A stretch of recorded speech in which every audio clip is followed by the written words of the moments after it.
Assalamualaikum warahmatullahi wabarakatuh. Masih dengan saya Nila Ariyanti, NIM A7101800061. Di sini saya akan melanjutkan mengenai penyampaian hasil analisis keamanan pada perusahaan yang bergerak di bidang cloud computing. Di bagian ini saya akan menjelaskan mengenai kebijakan keamanan atau security policy berdasarkan hasil analisis risiko yang sudah dilakukan. Sebelumnya, apa itu kebijakan keamanan? Kebijakan keamanan merupakan sebuah perencanaan, proses, standar, dan petunjuk yang didokumentasikan dengan baik yang dibutuhkan untuk memenuhi keamanan informasi pada sebuah organisasi. Keuntungan dari kebijakan keamanan antara lain yang pertama, meningkatkan keamanan data dan jaringan. Yang kedua, mitigasi risiko. Yang ketiga, dimonitor dan diaturnya perangkat yang digunakan dan transfer data. Yang keempat, performa jaringan yang lebih baik. Yang kelima, respon cepat terhadap masalah dan downtime lebih rendah. Kemudian yang keenam, mengurangi biaya.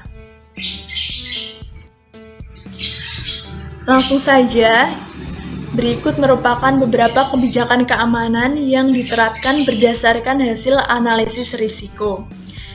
Yang pertama, kebijakan keamanan pada aset hardware. Kebijakan keamanannya antara lain pemeliharaan terhadap hardware secara rutin minimal 1 minggu sekali, kemudian memberikan pedoman dan panduan bagi divisi dalam melakukan perbaikan hardware. Selanjutnya, pegawai harus mengupdate server sesuai dengan kebutuhan pada perusahaan, maka mematikan arus listrik untuk mengurangi penyebaran api yang telah terjadi. Setelah itu mencari barang-barang yang masih bisa diselamatkan dari server. Kemudian kebijakan keamanan pada aset data.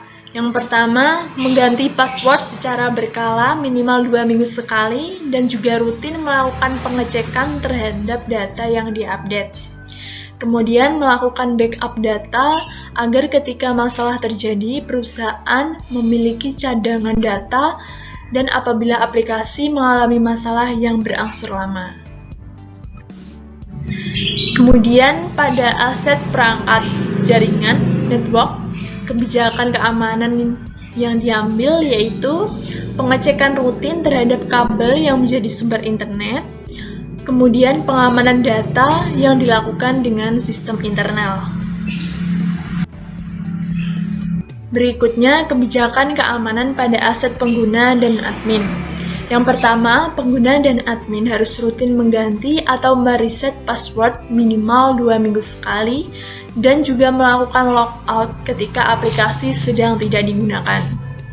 Yang kedua, rutin mengadakan pelatihan prosedur penggunaan TI agar pegawai lebih memahami aplikasi. Yang ketiga, rutin melakukan sosialisasi tentang keamanan komputer. Yang keempat, memberikan keamanan tambahan secara internal pada sistem informasi.